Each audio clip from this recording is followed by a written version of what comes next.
a philosophical conversation we got into there that you're harkening back to. I think the long and short of it is coming back to that decision structure that everyone goes through as they choose the type of organization that they want to work for and the type of work that they want to do. That's not static throughout life. Hey, my name is Aditya, and over the past couple months, I've gotten the opportunity to talk to people that work in so many different fields and have so many interesting perspectives. Along with my co-host Milind, we will share our incredible discussions with all kinds of people who are doing super cool work and talk about everything from what they do to their lifestyle, the unique perspectives they might have, and of course, advice for teenagers like us. So sit back, open your ears, and enjoy our first of many episodes.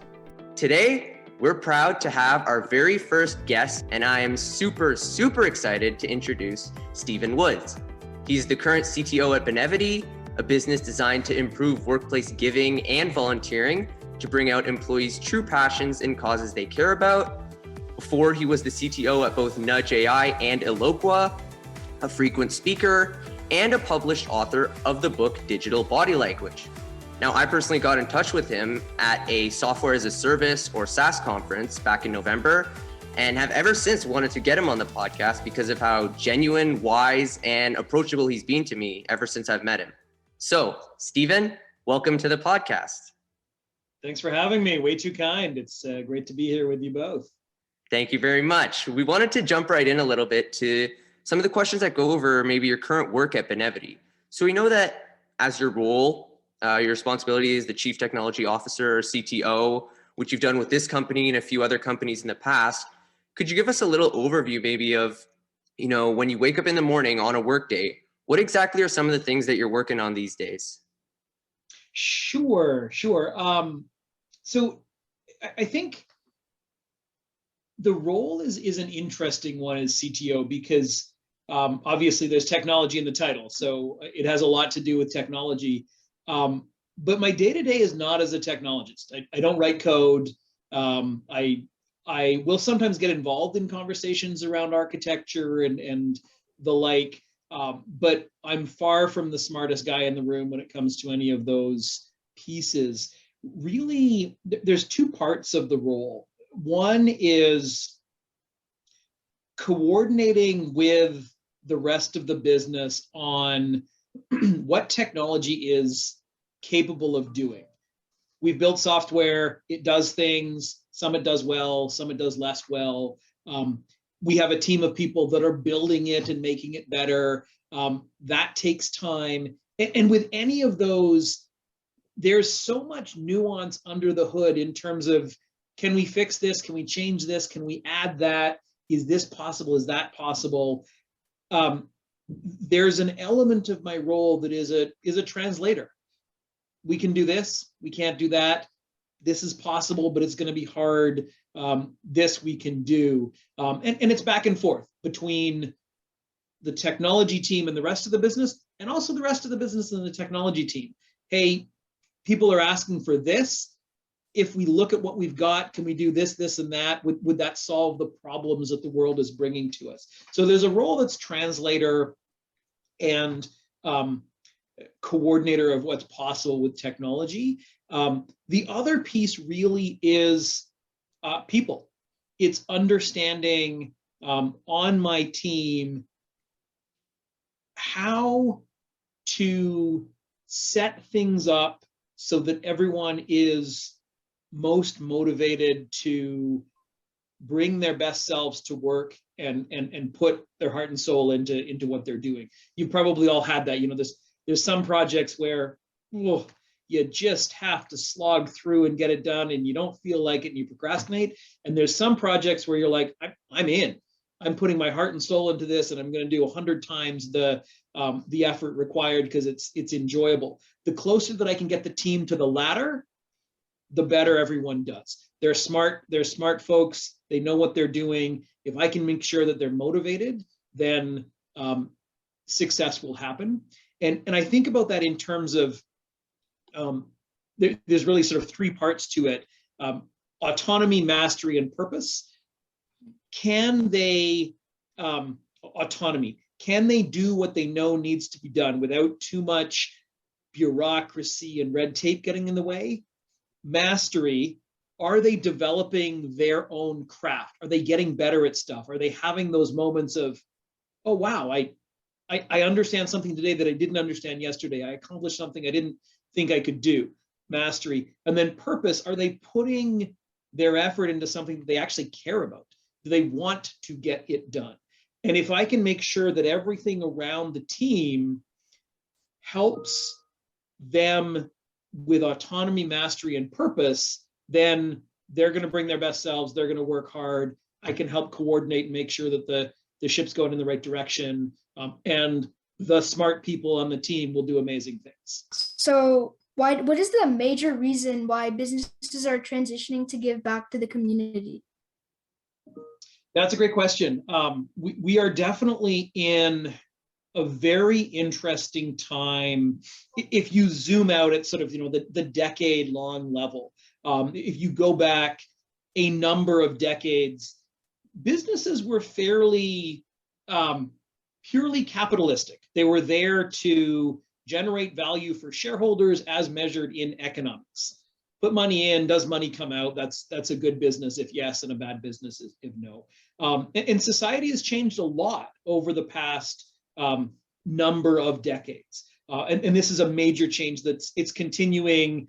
I've seen it dramatically change in my lifetime. You're going to see a lot more change in your lifetime, where we as a society are viewing companies as stewards of the world we live in. They're not just to take a dollar and make it into two. They're stewards of the environment. They're stewards of society. They're stewards of fairness and equity, and making sure that they are part of making the world a better place for the humans that live in it, for the nature that is part of it, for the society that we're all part of. And that realization is taking place on two levels. One, at the employee level, the people that are choosing jobs right now, those who are fortunate enough to have significant choice. So, people that have the ability to choose what job they want to apply their talents to, they're looking at more than just compensation. They're saying, is this an organization that I would feel good telling my friends and family that I'm a part of? Are they making the world a better place? Do I want to be part of that? And second, from sort of the C-level down, there's a realization among executives that they need to ensure that their company is that steward, and they're doing the right set of things for society in a manner that reflects the size of their business. If you're a 3-person business, there's only so much you can do. If you're a 100,000 person business, a 1,000,000 person business, there's a lot more you can do, and there's a lot more impact that you can have on the world at large. And there's a responsibility there to say, okay, how do I take the 250,000 people that are part of my organization and make sure that that is guiding towards a better reality? And that's 250,000 different opinions, different passions, different energies, different things to give, trying to make sure that you're putting the right structure in place so that that can move forward in unison is a tricky challenge.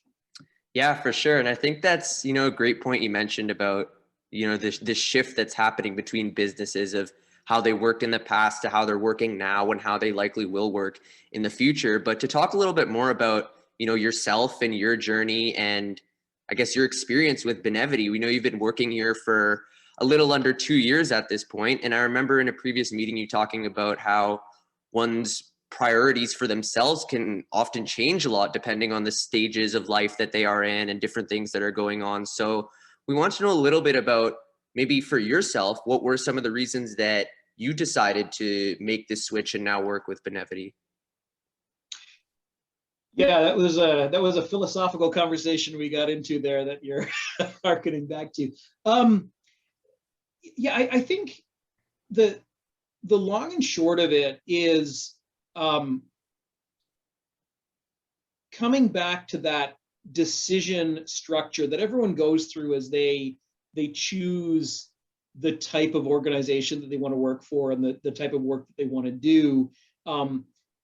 That's not static throughout life, right? Like a lot of pieces of life change as you go from, just trying to claw your way onto the first rung of the ladder, and you're sort of getting out of the schooling to sort of building your own identity in the world, figuring out that, yeah, you can do something and you can actually become good at it, and you can have people turn to you and develop the respect and the compensation, as you go through your 20s, turning that perhaps into something greater than yourselves. Often in many people, that's represented through building a family, putting your work into something that is not just acquiring the compensation, but building something that is a bit broader. And then maybe later in life, you end up in a phase where you say, you know what, there's been elements of success in the career.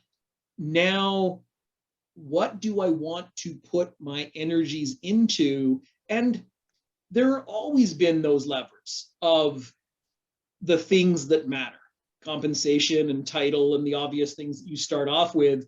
But as you sort of get to different phases in life, some of the levers shift around a little bit, and elements of meaning and elements of leaving the world as a better place, maybe those levers just get a little bit higher as you get a bit later and say, you know what, I'm gonna err that way a little bit more, because I want that lever to be a more important part of my life. And that was the thing for me, just realizing at a certain point in my career that I had certain abilities to guide technology orgs, and luckily the technology sector is in a very good state right now. So there was a lot of optionality there. And as I looked around and made decisions, it was a significant factor. What am I going to be part of building?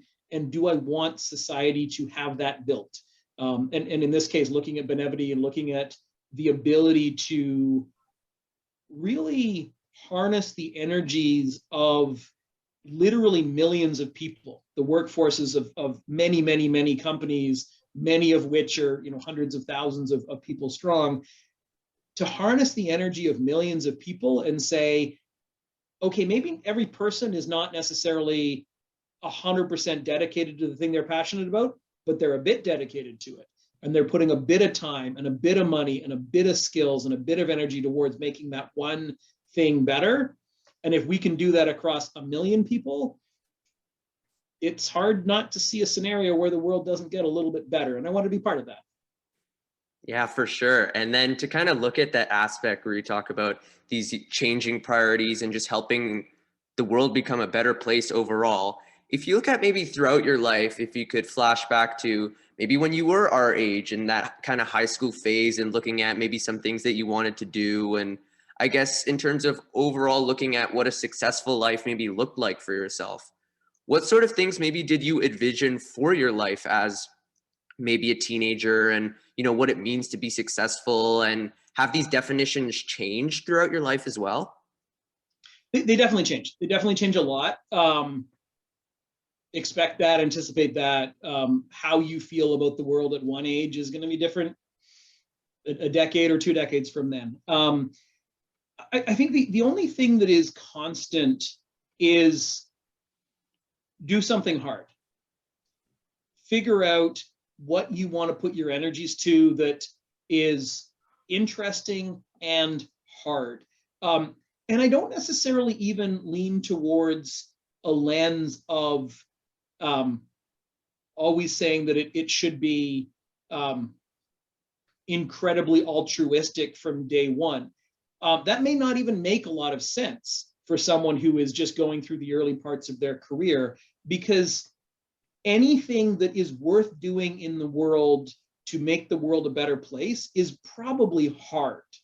Solving, like, name a world problem, whether it's a medical problem or hunger or societal ills or environment. They're hard problems. And if you want to be involved in solving them, really, you're going to need to know how to do the hard thing of changing the behaviors of a large number of people. That's a hard thing to do. It takes a lot of nuance. It takes a lot of false starts and getting it wrong. And there's merit to just spending your time learning that. And you can learn that in the world of business probably better than anywhere.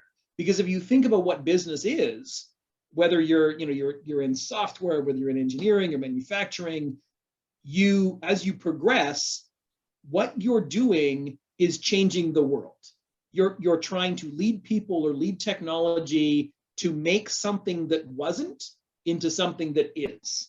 And the broader scale you do that, the more you learn that change is hard, and the more you start to pick up the techniques of, okay, how am I going to change 10 people's behavior, 50 people's behavior, 1,000 people's behavior, and you pick up the tools and techniques of doing that and making sure that that happens. And then at a certain point in your life, you can apply that to tackling the hard problems of the world. But I don't think there's any, there's no reason to feel bad about pursuing the hard challenges in a way that develops the skills you're going to need to tackle the things that the world needs later. You don't need to dive in and start trying to do that as a 17-year-old. I'm not saying that's a bad thing if you do, but what you'll quickly realize is they're hard problems. And to change them, you're going to need the skills to tackle hard problems. So spend some time developing those skills is never a bad thing. You mentioned on your LinkedIn how some of your passions lie in innovation and understanding the role of technology in society. Technology is changing all the time, just like you said. But what would your advice be for teenagers like me and Milind and other people who are listening to this podcast to succeed in the future? Well, you're on a darn good track. You're trying things. You're putting 1% more energy than the next person out there every single day. And that is going to compound time over time over time, and you won't even realize the level of progress that you're making until you're so far ahead that it's blatantly obvious. So keep doing that for sure.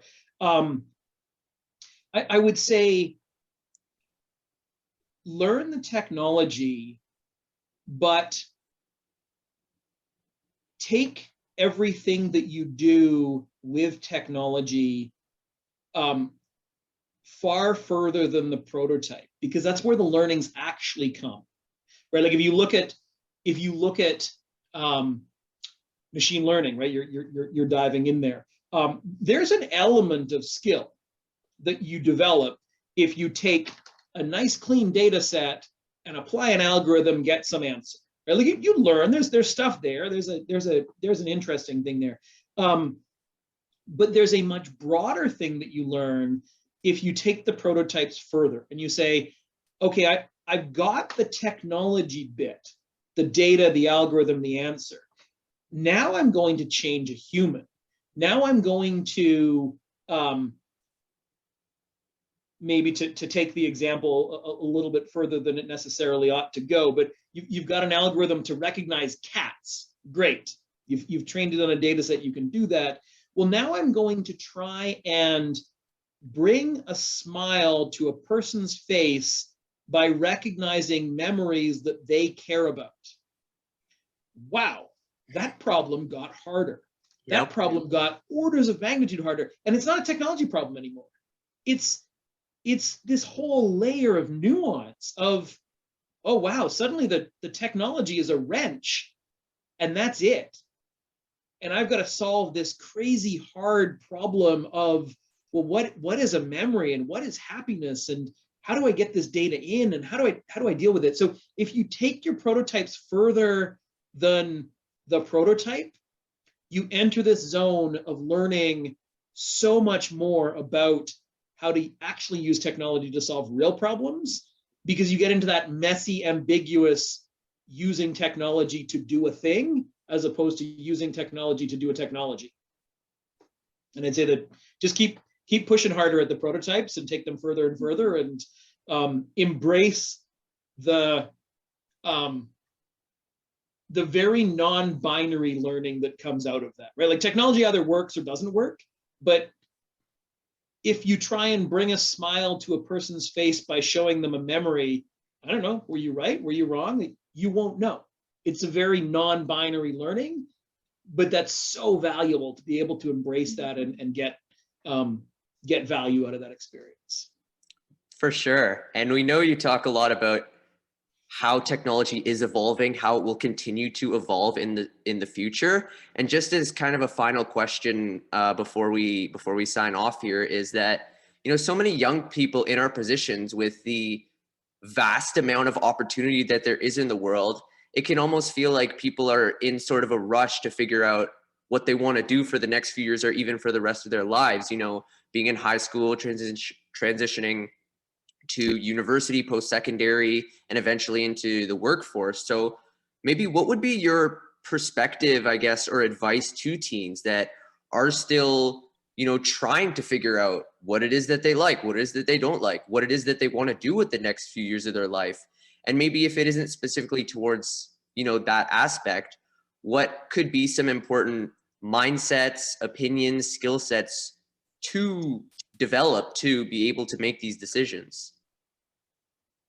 Never take yourself too seriously, and never let schooling get in the way of a good education. What I mean by that is, if you look at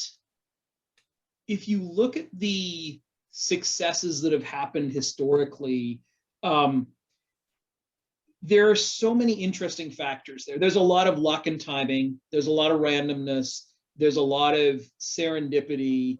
The people that sort of have a plan and that's the only thing that matters and they're going after the plan, the chance that life lets you execute that plan, pretty low. So don't take yourself too seriously, but at the same time, balance that with always go for a hard problem. Tackle something, try it. Don't be afraid of just diving in. Make yourself better at it. If it's hard, embrace that. Dive deeper, figure it out. Learn to overcome that intimidation, and never let schooling get in the way of education. You've got to realize that schooling serves a purpose and does so through a structure, right? Like the goal is to deliver a general education and a perception of education, but it does so through a structure that tries to march, depending on the style and level of schooling, thousands of people through programs that can have stamps and accreditation, etc. If you want to learn something, go learn it. If your schooling is not teaching you it, go learn it. Don't let the schooling be more than it actually is in your educational journey. We're in a world where the ability to learn through the non-schooling means, you know, downloading apps. You want to learn a language? Not entirely convinced that high school Spanish is the best way to learn Spanish in 2022. Try Duolingo. I don't know, your mileage may vary, but don't let schooling get in the way of education. If you want to learn something, go learn it.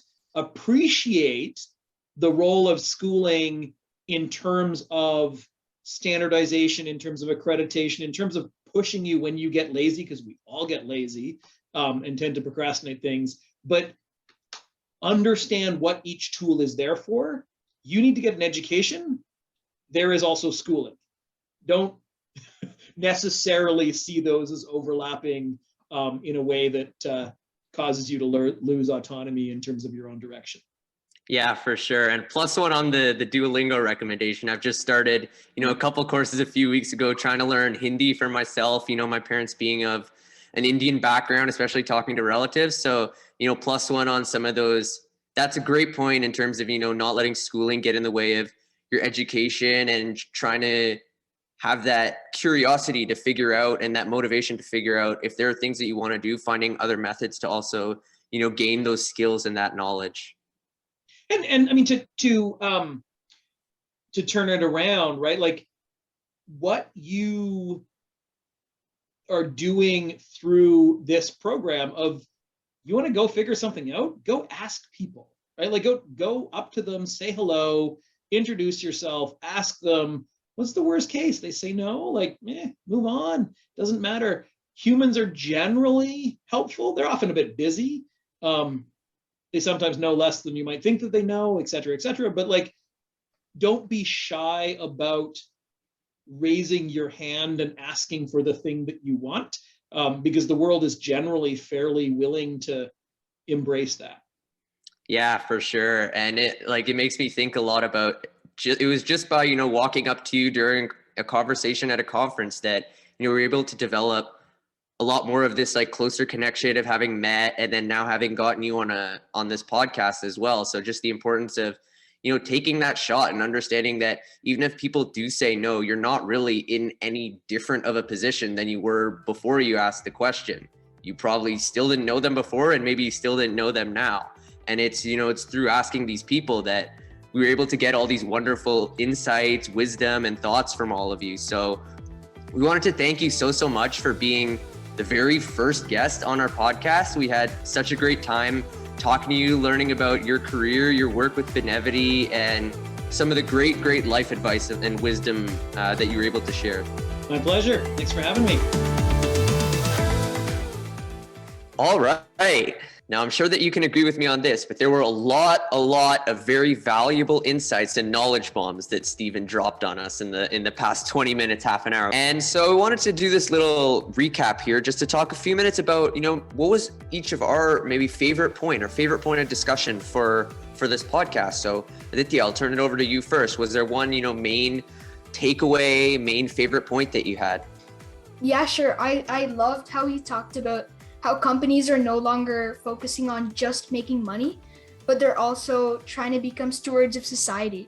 So they're moving to service to the community, service to people around the world and things like that. Yeah, absolutely. And I think, in terms of that idea of companies becoming a little better in what they do every day, it kind of ties into my favorite point of how I mentioned that we need to put 1% more energy in than the next person. And if we keep repeating this on a daily, on a weekly basis, that's what will compound over time and, help us improve by, multiple fold over the course of, years, decades that we start working in different industries. And, it ties a lot to a book I recently read. It's called Atomic Habits, and James Clear, great author. Really recommend the book for any of you who haven't read it yet, but it's kind of based on this philosophy of 1% improvement every day. And if this is repeated over a year, how you get, 37, 38 times better. And so having these small improvements every day, trying to make yourself a little bit better in a different area of your life is what will really help you grow towards your full potential. But I think that's a great way to wrap it up here for any of you guys listening. Thank you so much. We can't wait to meet with you guys again next time.